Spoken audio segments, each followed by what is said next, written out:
To access any of the reports within the PlanSource system, all you need to do is either from the home screen, select Report Center here on the left-hand side, or if you're in another place in the system, select the Report Center link up here at the top.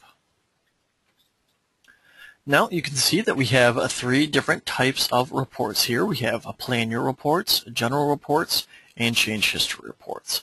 During open enrollment, if your company happens to be in open enrollment, there will actually be a fourth type of report here below the change history reports known as enrollment reports. And those reports will give you information detailing who has completed their open enrollment, who has yet to start their open enrollment, and who is in the process of doing so but may be incomplete as of yet.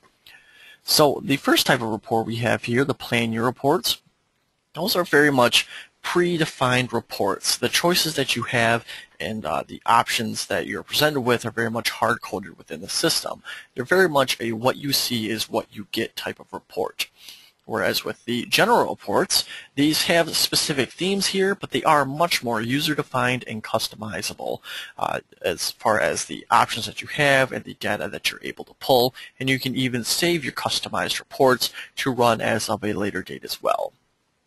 And the same thing applies with the change history reports, where you've got these specific themes happening, but the options that you have are very much customizable, and you can save any sort of customizations that you have made as well.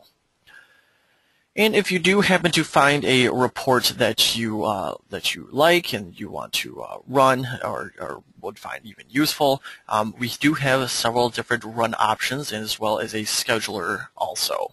So we can either run this report now and view it within the system viewer, or export it to an Excel document. Otherwise, if you know this report is going to be a large report and it's going to take a while to run, we can choose to run it in the background and have an email sent to us and a ticket generated once that report has been completed. And we can perform other tasks within the system while that report is running as well. At which point, we can come in here into the report queue and view those reports here. Now, if this is a report that you do like and you want to have it scheduled to run on an ongoing basis, we can set up a report schedule. And here it'll list any sort of current schedules that you have running for this particular report, where we can edit the schedule here. It'll also have a date and time at which it was scheduled at and the name of the scheduler as well. So we can go here to create a new schedule. And here we can define the name, we can define the scheduler status, whether we want it active or whether we want to inactivate it. We can pick up a time zone depending on what particular part of the country that you guys are in. And we can also define a start time with a specific time, with it either being the first day of the month or the last day of the month. We can define a recurrence pattern, whether we want that daily, weekly, monthly, and it'll also have kind of subcategories for this. So if we have daily, we can do it every X amount of days or every weekday, or if we do it weekly, we can do it every X amount of weeks on a particular day of the week, and so on.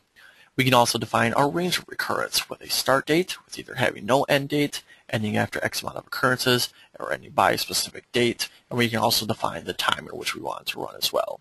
And again, we can also have a ticket generated once that report is produced, and an email sent to us as well.